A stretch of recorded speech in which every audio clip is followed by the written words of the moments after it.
انا مش فاهم حاجه من التحاليل دي. بص كده يا لذيذ، هيموت قريب. بعد الشر يا عم، ايه اللي انت بتقوله ده؟ انا مش طايقه بس مش للدرجه دي.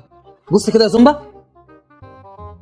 يا إلهي، ايه في ايه؟ اللعن دي تحاليل. لا يا شيخه، تصدقي ما كناش نعرف، ما احنا عارفين انها تحاليل، ما هو لذيذ بيقول ان هو هيموت قريب. غلط، هيموت النهارده. مش معقول يا مدام سماح، مش معقول. مش كل ما حد تعرفيه يعطس تكلميني. يا حبيبتي انا مش طبيبك الخاص. معلش والله يا دكتوره، دي حاله مستعجله قوي. ممكن لو سمحتي تبصي على التحليل اللي انا بعتها لك على الواتساب وتطمنيني؟ الحمد لله. الحمد لله. ايه كويس؟ طبعا حبيبتي، هو اكيد في مكان احسن. ارتاح الحمد لله.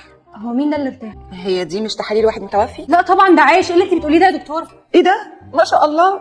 عايش ازاي؟ ده ما فيهوش حاجه شغاله. بس عموما هو لو عايش تبقى مساله وقت. ماشي يا دكتوره، شكرا قوي، سلام. لحظه واحده بس، يا ريت تبعتي لي مكان الجنازه عشان الحاجات دي واجب وانا ما بحبش اتاخر. اقفلي اقفلي. الو.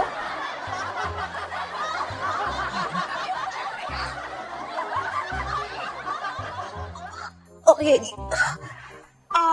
سلام.